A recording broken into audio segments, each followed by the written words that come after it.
이 산업용 여러 가지 베스킨라빈스 이런 것처럼 쏙 빼서 이제 산업용 올린 거예요. 최악의 선택을 한 거죠. 그 정도 가지고는 뭐 탐탁지 않았나 봐요. 막 고성이 오갔다면서요. 산업부 네. 공무원들이랑. 이렇게 엉키고 설키고 하다가 산업부가 세 가지 안을 들고 갔대요. A안 뭐 예를 들면 킬로와트당 10원 올렸을 때 전반적으로. 네, 그러면 이런 파급이 있고 이런 대책을 내야 됩니다. 네. 5원 올렸을 때는 뭐 주택용 이렇게 해야 되고 취약계층한테 얼마를 이렇게 갖고 가니까 제가 듣기로 국민의힘 정책위 의장실에서 종이를 던졌다고 하더라고요. 종이를 던졌다. 네, 이런 걸 갖고 와요 이렇게. 네, 오. 그러니까 뭐냐면 안녕하세요. 질문하는 기자 이정주 기자 시간입니다. 이정주 기자 어서 오십시오. 네, 반갑습니다. 네, 오늘 할 이야기도 지난주에 이어서 전기요금인데요. 전기요금이 매우 정치적으로 결정되고 있다. 뭐 다들 아는 이야기인데 실제로 뒤에서 어떤 물밑 협상이 오가는지 좀 취재해 오셨잖아요. 네. 그것 좀 알려주세요. 이게 전기요금은 사실 다른 나라 같은 경우에는 그냥 기업에서 이제 정하는 경우가 많거든요. 전기요금 시장이 이제 좀 그렇죠. 시장화되어 있는 경우, 민영화되어 있는 경우에는, 근데 우리나라는 사실 그냥 국가가 정하는 거잖아요. 네. 그 얘기 좀 해주세요. 그러니까 이거를 이제 심플하게 이해하시려면 이렇게 보시면 될 것 같더라고요. 그 우리 정앵커님도 차 있죠? 없는데요? 차 없어요 차? 있는 걸로 할게요. 네, 있는 걸로 하고. 예를 들면 그 주변에 봐도 기름값이 확 오르잖아요. 예를 들면 네. 우리 뭐 국제유가 오펙에서 막 줄이고 이러다 보면 기름값이 뭐 휘발유 2,100원, 2,200원 이렇게 오를 때 사람들 어떻게 하나요? 차 타고 다니나요? 덜 타죠. 덜 타죠. 내지는 그 뭐 지하철이나 버스 타고 다니기도 카풀하기도 해요. 그렇죠. 막 예를 네. 들면 그런 식으로 이제 에너지라는 게 에너지 연동이 소비 수요로 바로 이어지거든요. 그렇게. 그러니까 기름값은 이미 시장에 연동이 좀 돼 있어요. 네. 우리가 뭐 유류세 할인한다고 해도 그 폭이 크지 않거든요. 음.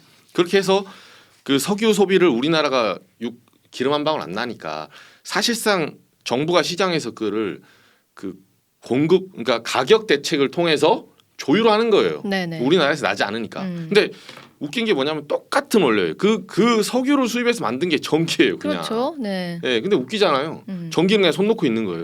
그러니까 이거를 결과적으로는 그때 제가 한 말씀드린 원가주의. 그러니까 국민들은 당연히 싫어할 수 있는데 우리나라가 전기가 굉장히 싼 편입니다.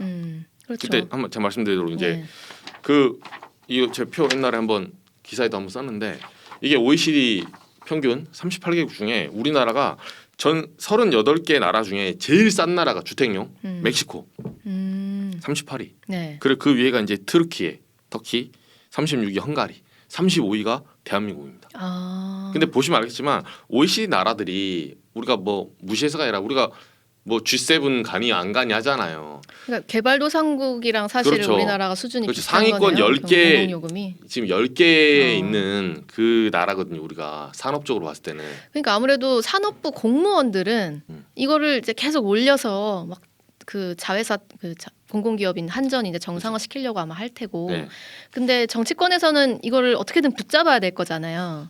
그 과정에서 좀 막 싸움도 일어나고 이런가요? 그렇죠. 이게 제가 취재했을 때 결과적으로 말하면 이제 구조가 그 원칙상으로는 처음에 그 한전이 얼마 올려달라. 네. 이번에 뭐 한 10% 올립시다.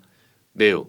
그럼 한전 산업부가 그걸 조율해요. 이제 전력을 담당하는 중부부처이기 때문에 그러면 요거는 이렇게 이번에는 몇 분기에 얼마 이렇게 하고 그거를 결과적으로 이제 이게 세수하고 또 연동이 되잖아요. 예. 전기요금이 그렇기 때문에 그 물가 전기요금 오르면 붕어빵부터 시작해서 다 쫙쫙쫙 오르죠. 오르기 때문에 네. 기재부가 세게 관여합니다. 아. 이번에 올려야 될지 말아야 될지를. 그리고 기재부를 통해서 이제 당정 협의를 하죠. 여당 지금 국민의힘 정책위 의장하고 협의를 해요. 이게 이제 결제 그 구조가 있거든요. 네. 그리고 최종적으로는 용산 대통령. 대통령실에서. 네, 예전엔 청와대. 그래서 결과적으로는 대통령이 정하는 건데 그 이 의사결정의 7부 능선이 여당의 정책위 의장이에요. 아 그래요. 사실 그 아래는 좀 미안한데 잔발이 의미 없어요. 아. 그 얼마 올리니 뭐 하니 여당 정책위 의장이 야 그 네 하는 소리고 내가 생각했을 때는 뭐 킬로와트당 5원이다. 그러면 대체로 거기서 플러스 마이너스 갑니다. 네, 대체로. 근데 이번에는 올리면 안 된다, 올리지 마라. 사실 이렇게 딱 그냥 선을 그었다고 봐야 되는 건가요? 그러니까 이게 약간 솔로몬의 뭐 묘수처럼 나온 건데 네, 산업용 그것도 네, 대기업용만 올리긴 올려야 되는데 그러니까 계속 압박을 주니까 우리가 원가주의 이런 기사도 쓰고 네. 아 그럼 어떻게 하지 하다가 산업용 여러 가지 베스킨라빈스 이런 것처럼 쏙 빼서 이제 산업용 올린 거예요. 최악의 선택을 한 거죠. 근데 그 정도 가지고는 뭐 탐탁지 않았나 봐요. 막 고성이 오갔다면서요, 산업부 네. 공무원들이랑. 이거는 그러니까 이번에는 신임 장관이 와서 고성 요구한 건 아니고 제가 이제 그 앞전에 이제 스토리를 말씀드리면 예. 이 통상은 그래요. 산업부는 제가 부처 이기주의만 말씀드렸잖아요. 국방부는 어쨌든 국방비를 늘려야 돼요. 전쟁을 네. 가정하고 내가 살아야 돼. 네. 그러니까 때로는 뭐 미국 같은 경우 그런 것도 있잖아요. 음모론에 전쟁을 만들어내는 이런 것처럼 하고 환경부는 환경을 지켜야 되는 거예요. 네, 국토부는 아파트를 지어야 되고 이렇게 부처 이기주의가 있는데 산업부는 우리나라 산업 정책을 살려야 하기 때문에 전기요금을 적절하게 올려줘야 되는 거예요. 네네. 예, 그게 이게 자원의 효율화된 배분이 되거든요. 네. 근데 당연히 기재부는 싫어하죠. 이렇게 엉키고 설키고 하다가 산업부가 세 가지 안을 들고 갔대요. A안. 뭐 예를 들면 킬로와트당 10원 올렸을 때. 전반적으로. 네, 그러면 이런 파급이 있고 이런 대책을 내야 됩니다. 네. 5원 올렸을 때는 뭐 주택용 이렇게 해야 되고 취약계층할 때 얼마를 이렇게 갖고 가니까 제가 듣기로 그때 국민의힘 정책위 의장실에서 종이를 던졌다고 하더라고요. 종이를 던졌다. 네, 이런 걸 갖고 와요. 너 지금 나보고 이거 선택지 A, B, C 하고 나보고 독박스란 거야? 이거죠. 그러니까 이 정치인들은 정무감각이 뛰어나거든요. 네. 그래서 A, B, C 중에 고르면 나중에 이게 일이 그르쳤어. 그럼 산업부 쪽 할 말 있지. 우리 다 드렸는데 제가 A, B, C 드렸는데 선택하지 않았냐. 그쪽에서 하신 거 아닙니까? 예, 이렇게. 근데 이 정책위장 쪽은 뭐냐면 설사 자기가 결정하더라도 책임을 같이 지려고 하는 거예요. 정책위장. 사람이 그렇잖아요. 네. 그래서 이거는 너네가 갖고 온 A안을 내가 해보려고 수정해서 해가지고 이게 잘 되면 내가 잘한 거고 예. 잘못되면 초안이 이상하지 이렇게 하려고 그 순간에도 이 중요한 전기요금 결정하는 결제판 하는 동안에도 정무의 주판을 튕기는 사람들이 정치인이에요. 그렇죠. 네. 또 지금 총선 얼마 안 남았으니까 그렇죠. 더 바쁘게 돌아가고. 네, 어느 정도 이해는 되는데 그렇게 해가지고 산업부 쪽에서 그런 얘기 많이 하더라고요. 조금 어차피 뭐 취재해봤자 이 기자님 저희가 뭐 내봤자 뭐 의미 있겠습니까? 이렇게 얘기하면서 예. 좀 허탈한 것도 있고. 그래서 결국은 양쪽의 책임을 공동으로 지는 방향으로 결정된 게 산업용 전기 그 중에서 대기업용 전기만 그렇죠. 얼마간 올리는 네. 방향. 자기들은 이제 솔로몬의 뭐 판결처럼 아이를 자르는데 제가 볼 때 아이를 쪼갠 거야 이게 정확하게 쪼갠 거예요. 정확하게 좀 표현이 근데 빡 쪼갠 거예요. 아니 그 이거는. 아이가 쪼개졌으면 이제 누가 죽었잖아요. 네. 그럼 그게 이제 지금 한전 전기요금을 올려서 낼 수 있는 우리가 찾아야 되는 효과들이 있는데 그 효과가 지금 발휘가 안 되고 이제 쪼개졌다는 말 아닙니까 이게? 네, 그렇죠. 전혀 안 되죠. 근데 수치로만 봤을 때는 저는 뭐 이게 정부 설명은 대기업용 전기만 올려도 대기업이 몇 개 안 되지만 걔네가 전기에 한 지금 48% 막 쓰니까 상당한 효과 있다 이랬는데 그게 아닌 거예요. 그러니까 이걸 이렇게 보시면 돼요. 이 전기요금을 올릴 때는 두 가지 효과를 노려요. 하나는 우리 그렇잖아요. 그때 뭐 앵커님도 예를 들면 후쿠시마 성게알 뭐 이런 거 드신다고 하면 그건 후쿠시마는 이제 싫으니까 안 먹는 거고 네. 만약에 성게알이 이런 게 비싸지면 안 먹잖아요. 네네. 요금이라는 게 비싸지면 사람들이 수요를 그렇죠. 위축돼요. 좀 줄이죠. 저도 뭐 예를 들어 난방기 좀 더 끄고 다니고 그렇죠. 뭐 그런 뾱뾱이 붙이고 내복 입고 그쵸, 이렇게 그쵸. 되는 거고 뭐 싸면 좀 쓰는 거고 당연하거든요. 그건 좋다 나쁘다가 아니에요. 근데 그렇게 소비를 조금 감축시키려는 효과 하나랑 네네. 두 번째는 지금 이거 자체가 전기를 예를 들면 나는 사오는 비용은 100원인데 파는 건 70원에 팔고 있는 거예요. 그렇죠. 그러니까 팔 때마다 30원씩 손해를 보고 있잖아요. 네네. 이걸 정상화시키는 작업이죠. 이 두 가지를 노리는 거죠. 한전의 적자를 좀 메꿔주는 그렇죠. 네, 이 두 가지인데 산업용만 해서는 산업용은 아까 제가 CT에서 한번 말했지만 안 아껴진다니까요. 삼성전자가 어떤 기업인데 그 전기를 저녁에 남아도는 전기 있잖아요. 예. 전력이라는 게 딱 배분이 정확하게 되지 않거든요. 야간에 전력이 좀 싼 이유가 야간에 아무도 안 쓰니까 네네. 오버플로우 된 거 끌어다 쓰고 그때 기계 돌리고 최적화해서 그럼 동선을 이렇게 만들었다. 기계는 뭘 써야지. 단열선은 이렇게 써라. 그게 반도체 회사의 기본 중에 기본입니다. 그러니까 이미 수요 탄력성이 있는 대로 다 조절이 돼 있다는 그렇죠. 거네요. 그러니까 한마디로 말하면 그렇게 할 수도 없고 한전 정상화를 위해서 아까 말했지만 제가 소매가가 도매가보다 올라와야 된다니까요. 100원보다는 101원은 돼야 돼요. 네. 소매가가. 근데 그것도 아니잖아요. 그러면 이건 뭐냐면 적자는 계속 나고 소비 자료가 없는 거예요. 그로 뭐냐? 이게 누가 이렇게 표현하더라고 전문가가. 감당할 수 있는 놈이 돈 내라. 그냥 어떻게 보면 삥 뜯은 거죠 지금. 그러니까 대기업한테 뭐 우리가 표현하면 이제 삥 뜯다 하면 사람들이 대기업한테 무슨 삥이야 하지만 제 말은 뭐냐면 효과를 달성하지 못하고 그냥 조금 있는 놈이 내라 이렇게 했다는 거예요. 그냥 뭐 생색만 내는 그렇죠. 정도의 방안이 나왔다는 이런 걸 거네요. 정책이라고 부르진 않아요. 그냥 강제로 뺏으면 되지 가서. 정책은 그게 아니에요. 정책은 정책의 효율을 달성해야 되는 거예요. 그 사회의 후생이 나와야 되는 거죠. 이런 건 정책으로 부를 수 없다라는 평가가 되게 촌철살인인데 그런가요? 영장 나오나요 그럼?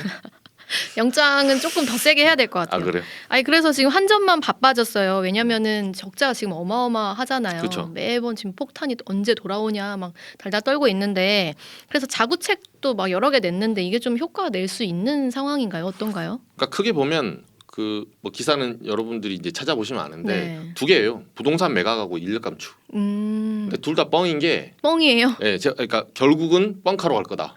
왜요? 예. 부동산 파는 게 좀 현실적이지 이게 않나요? 문제가 뭐냐면 예를 들면 우리 저앵커님 집 있나요? 집 사셨어요 혹시? 그런 슬픈 얘기를 자꾸 왜 하는 거야? 아까 죄송합니다. 차 얘기도 물어보고. 그래서 저는 이제 그 주담대 낀 아파트가 하나 있는데 예를 들면 아니 요즘 같은 시기에 누가 집을 팝니까? 그렇죠. 상식적으로 생각을 맞아요, 해보세요. 맞아요. 예. 아니 사는 사람은 좋죠. 음. 요새 매물이 안 나와요 매물이. 왜? 결국은 거래란 건 매도자와 매수자의 눈치 싸움인데 나쁘게 말하면 눈치 싸움이고 좋게 말하면 수요 공급의 어떤 합치된 지점이거든요. 네네. 근데 아니 지금 같은 경우에 파는 사람 입장에서는 완전히 시쳇말로 완전히 똥값에 팔 수 있어 요 잘못하면. 예, 이걸 팔려고 했으면 비쌀 때 팔았어야죠. 그러니까 비쌀 때 팔았어야 되는. 지금 팔 수가 없네. 부동산 시장 그죠? 때문에. 예, 그러면 거래 가격을 당연히 낮춰야 되고 이걸 억지로 팔게 하다 보면 사실은 그런 음모론까지 있는 거예요. 아 그러면 뭐 예전에 뭐 맥쿼리나 이런 것처럼 네네. 다국적 기업 데려다 놓고 들어와가지고. 예, 일부러 이게 쿠션 세워놓고 아. 야 우리가 팔게 네가 받아 약속 대련하듯이 아. 이렇게 헐값 매각해서 여기서 커미션 먹고 파킹하고. 예, 뭐 드라마 나오잖아 보면. 그럼 이제 정권 바뀌면 또 거의 배임으로 이제 그쵸, 그쵸. 경영진들 예, 다 걸리고. 이게 이제 공기업 민영화의 음모론의 대표적인 시나리오 원인데 이 시나리오까지 가지 않더라도 헐값 매각 논란은 분명히 있을 수밖에 있을 없어요. 수밖에 없네요, 진짜. 예, 그래서 이게 팔리지도 않고 아니 당연히 100억 하던 거 1억 주면 팔리죠. 근데 네네. 그건 팔았다고 볼 수가 없는 거예요. 100억이면 레인지 사이에서 움직여야 돼요. 오차범위 안에서 움직여야 되는 거지. 100억짜리를 50억에 팔았다는 건 판 게 아닙니다. 근데 그거는요. 그러면 뭐 부동산 시장이 지금 어려우니까 뭐 그건 그렇다 치고 한전은 막 쓸데없이 사람이 너무 많아, 너무 무거운 조직이야 네. 이런 얘기 뭐 진짜 많은데 그 인력 감축은 팍팍 좀 안 되는 건가요? 이건 또 어떤 문제가 있냐면 그 저는 뭐 호불호를 떠나서 노조가 있지 않습니까? 사실 네네.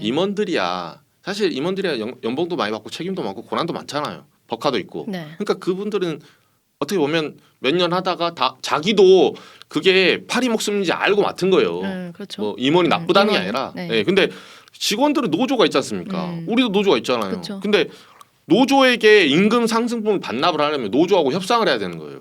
이걸 회사가 그때그때 어려울 때마다 막 뺏는다. 그러면 제가 한전 편들어서 아니라 반대로 말해볼까요? 그럼 이익 나면 돌려줍니까?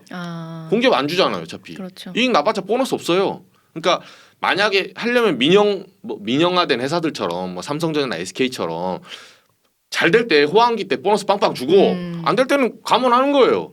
그 시장 논리는 맞아요. 근데 아니 안 될 때 어차피 잘 될 때는 보너스 주지도 않으면서 안 될 때는 사람 자른다 하면 누가 거기에 동의할 수 있나요?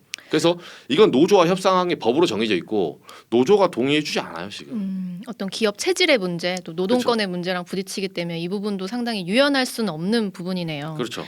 그러면은 한전의 미래는 어떻게 좀 예상해 보세요? 마지막에 이제 짧게 정리하면 오늘 차트를 제가 하나 보관했거든요. 차트? 한번 보시죠. 네. 주가 차트. 어이구야. 저희 보시면 알겠지만 오늘 이제 장 마감한 거예요. 예. 오늘 2.6% 떨어졌거든요. 이 보시면 알겠지만 그 돈은 거짓말 안 합니다. 돈은 거짓말 예, 안 제가 한다. 대학교 때부터 그 주식 투자 동아리 했던 사람이거든요. 지금 20년대 하는데 저희 질문하는 기자에서 나중에 제가 투자 한번 다뤄보겠습니다. 오 좋아요. 네, 좋아요. 쏠쏠하게. 요새 배터리 네. 아저씨가 너무 급발진하는 바람에 제가 끼어들지 못하고 있는데 네. 제가 투자 20년 경력으로 아니 말이 필요가 없어요. 주가가 말해주는 거예요. 그러니까 주가가 다 옳다는 게 아니라 어떤 기업의 전망은 그 앵커님도 주식하십니까? 뭐 네. 하십니까? 안 물어보겠습니다. 요새 마이너스 카카오 많이 들고 계시군요. 아무튼 힘들어요. 예, 어쨌든 아무리 실적을 얘기하고 우리가 잘 된다. 그 의미가 없다니까요. 주가가 말을 해줘요. 지금 가격을 올렸는데 주가가 떨어졌다니까요. 가격 올린 날 그 반영된 11월 9일이거든요. 심지어 11월 9일부터 적용이 되는 11월 10일 날은 떨어졌어요. 주가가. 왜냐하면 전기요금은 오르면 수입이 더 이 들어오니까 기업의 좀 수익이 올라야 높아지니까 되는데. 당연히 주가가 상승하는 게 일반적이잖아요. 근데 지금 작년 여름에 비해서도 쭉 이제 하락세가 하고 있고 그건 전체 장 때문에 그렇다 쳐도 이번에 단기적인 이게 확실한 효과가 있었다면 주가가 탁 튕겨야 되거든요. 이미 시장 전망이 그렇게 나오고 있는 거예요. 내년에도 뭐 대단히 적자가 해소될 만한 기대도 없는 거다. 그렇죠. 그런 게 지금 가격으로 나타나고 그래서 있다. 저 같으면 제가 뭐 물론 여기서 이제 요새 공매도 정책 많이 하잖아요. 예. 제가 물론 기자로서 윤리를 지키려고 그러지. 제가 윤리 버렸잖아요. 저는 이번에 한전 공매도 탔습니다. 제가 딱 보고 이번에 안 올리네. 이거야말로 지금 압수수색 들어올 내용 아니에요? 저는 윤리적인 질문하는 기자이기 때문에 안 해서 그렇지. 우리 했으면 정부에서 공매도 금지하기 전부터 그러니까. 공매도 금지하기 전이거든요. 이때가. 그래서 한전 요금 결정되는데 미리 정보는 저도 없어요. 근데 네. 딱 이게 대충 촉을 겐또 때려 보니까 얼마 안 올릴 것 같아. 주가 떨어지겠네. 공매도 태우는 거야. 네. 그러면 상호펀드 데려와서 글로벌 펀드로 진짜 엄청난 수익을 먹을 수 있죠. 근데 제가 이렇게 윤리적이라서 안 하는 거예요. 윤리적이라서. 안 했습니다, 여러분. 오해하시면 안 됩니다. 네. 하지도 않았고. 하지도 않았고. 사실 이제 주가 다 털려가지고 이제 실탄도 없어요. 실탄이 없어서 못했습니다. 네. 댓글 오늘 조금 있어서 좀 읽고 가볼까요? 네. 유튜브 뒷담이 이런 매력이 있네요. 쉽게 날 것 그대로 얘기를 재밌게 알려주셔서 고맙습니다. 봐주셔서 너무 고맙습니다. 초록별님. 그리고 처음 들어오셨나요? 초록별님은 제가 아이디 처음 본 것 같아요. 저희 아유. 몇 분 안 계셔서 제가 대충 다 외우고 있거든요. 저 맨날 예쁘다고 하시는 분들 제가 특별히 잘 기억하고 있고. 확실하네요. 그리고 이제 KBS YTN 다 날라가고 CBS만이라도 언론 본분을 꼭 지킵시다. 화이팅, BK리. 네, 잘 지키겠습니다. 알겠습니다. 잡혀가지 않는 한. 네. 네, 우리는 오늘 질문하는 기자만 안 날아가면 돼요. 그렇습니다. 오늘 여기까지 할게요. 여러분 고맙습니다. 다음 주에 뵙겠습니다.